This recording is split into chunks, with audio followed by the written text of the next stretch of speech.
Welcome back to Newsmax Now. President Trump is facing a new challenger when it comes to his foreign policy. Former Vice President Dick Cheney reportedly got into it with current Vice President Mike Pence. According to the Washington Post, Cheney expressed concerns about Trump's hardline stance towards NATO, the Syria troop withdrawal, and the president's decision to end military exercises in Korea.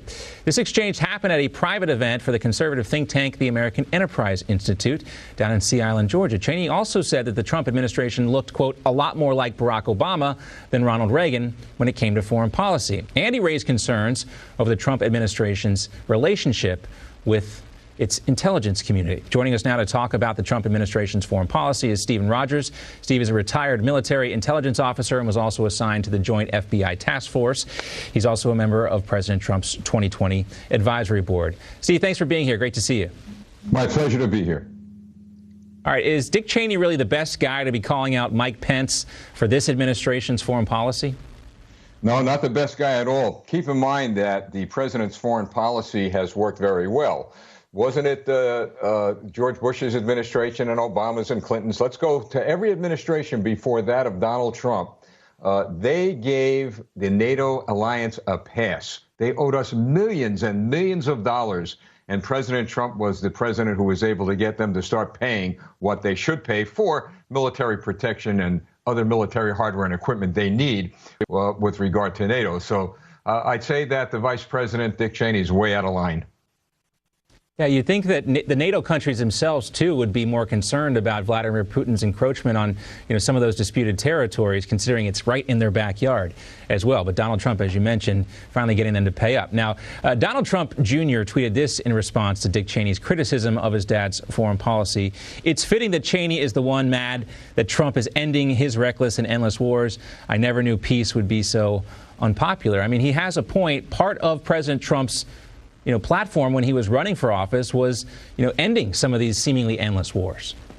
Yes, it was. And keep in mind, was Iraq really necessary? Did we go to war based on good intelligence? No, we went to war based on faulty intelligence.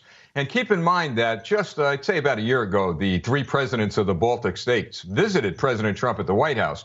And what did they say? Common thread of their statements: we trust President Donald Trump. We trust the United States of America.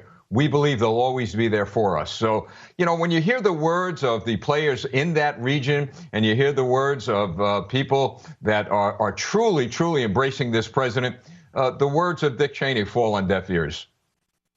All right, let's turn our attention to another big foreign policy concern for the Trump administration, and that's the ongoing crisis down in Venezuela. The State Department said it is withdrawing its remaining diplomats from the embassy there. This is a 5-day power blackout has left the Venezuelan people with a food and water shortage. People are looking at video right now of Venezuelans collecting water from a sewer just so they could have something to drink. The Maduro regime blamed this blackout on U.S.-backed resistance.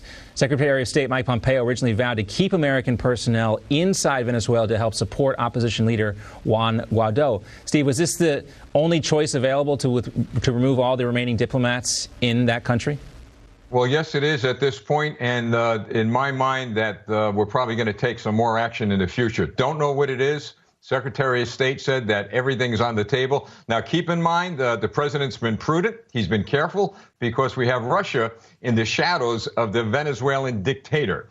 We certainly don't want to end up in a confrontation with Russia over Venezuela, but at the same time, we're not going to be pushed around. We're not going to allow this dictator to go on doing what he's doing against his people. And by all means, we are not, when I say we, that is the president of the United States, is not going to allow Russia to have any presence in our hemisphere. And also the Cuban military, too. There's reports, the New York Times reported last month, as many as 15,000 Cuban military or secret police personnel currently inside Venezuela. Last week, we spoke with former Director of Central Intelligence, James Woolsey. He told us that he thinks the only option here for the Trump administration is a Grenada-style invasion like President Reagan used in 1983 to secure, the U.S. medical students, I guess, that were down there and other U.S. personnel and get rid of a communist regime down there. What do you think about that option?